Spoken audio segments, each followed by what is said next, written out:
Our next report continues to focus on detainees, this time political prisoners, some of whom have been kept in prisons and detention centres for decades without ever having been convicted.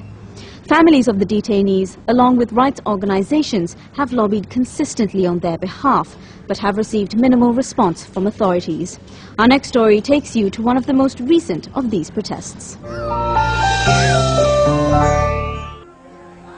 There are over 10,000 people languishing in jails across the country, held in detention as political prisoners. Their families and activists have long been calling for their release, some for as long as 20 years, some as recently as 2 or 3 years. This demonstration by the Committee for the Investigation of the Disappeared, held in Vaunia town, is supporting the families of those in prison over links with the LTTE.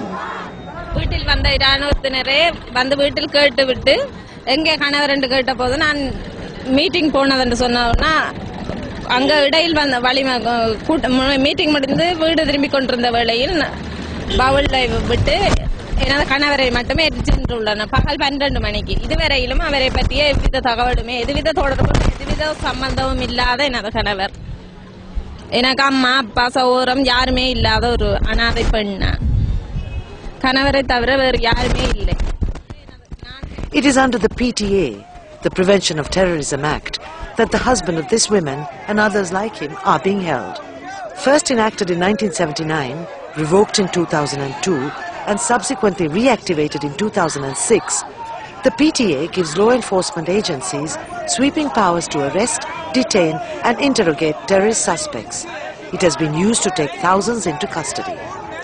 The Committee for the Investigation of the Disappeared has attempted to follow up on several cases, including those where there is little information about the arrested.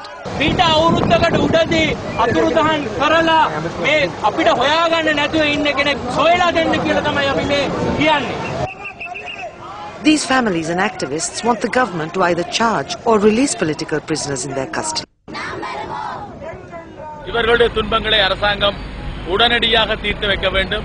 தன்னுடைய காவலிலே இருப்பவர்களுடைய முழு பட்டியலை வெளியிடுவதன் மூலம்தான் அது போராளிகளாக இருக்கட்டும் சாதாரண பொதுமக்களாக இருக்கட்டும் அவர்கள் உயிரோடு இருக்கிறார்களா இல்லையா என்பது தெரிந்தாக வேண்டும். The repeal of the PTA has also been called for by human rights activists.